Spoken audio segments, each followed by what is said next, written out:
Now, let me put this in today's context. Jesus is saying, after he teaches us how to pray, the Lord's Prayer, he's saying, suppose you have a friend. Now, let's put this in today's situation. Maybe someone calls you and they're in need. I'm like a close friend. Those situations happen. Something has happened and I need to just spend the night. And this is your close friend. It could be a relative. Something had happened. Let's assume it's an emergency. And they come to your house and you realize you don't have any food. And, today there's technology and all these things. You can order food in. And then you're like, let me go and ask something from a friend. You have a friend and you go and you knock and it's after midnight. Actually, this parable is called The Friend at Midnight, this story. And you go and you knock at your neighbor's house and you tell them, I need some salt, or my gas is up, or I need your help.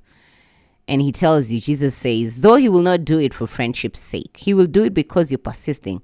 And to be honest, he's tired. He's like, it's midnight. That's your emergency. Why are you knocking on my door? My children are asleep. This is the scenario that Jesus is giving. But then Jesus is saying, if you keep on asking, if you keep on knocking, remember, it's an emergency. I need your help. So deal with this. Help me with this.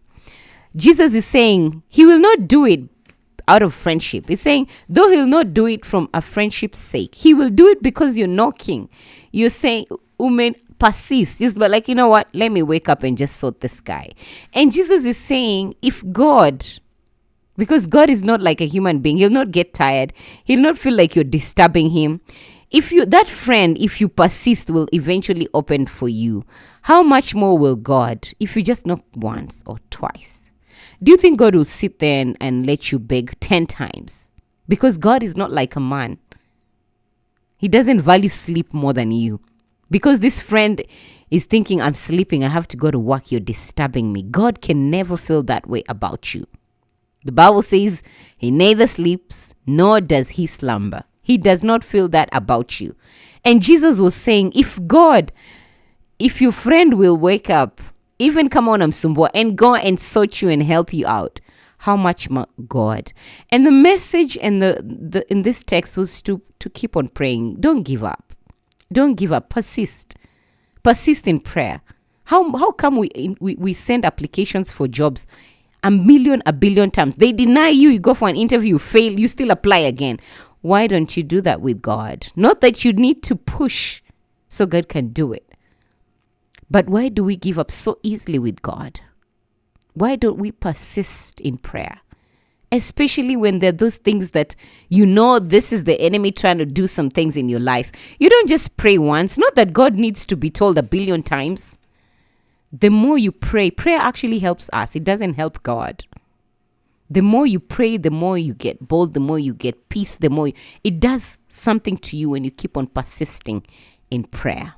And that was the message that Jesus was giving with this text and the story of the friend at midnight. I don't know what you can learn from that, but for me, I want to keep telling God, I will not grow weary. If I have to keep the same prayer, if I have to say to God the same thing for 6 months, I will do it, because I keep doing that with every other person, but not God. I keep applying for a visa. I'll keep applying. If they deny me, I apply. I keep applying for a loan. If I apply for the loan, they deny me, I apply again. But we cannot do that with God. Why? And Jesus is encouraging us that God, you don't need to even persist and beg a billion times. But when you keep on praying, and he says that in Matthew 7, keep on praying, keep on asking, it does things to you. Not just that God will do it, because he doesn't need you to tell him a billion times. But it does something to you when you keep on praying, when you keep on asking. It does something to you.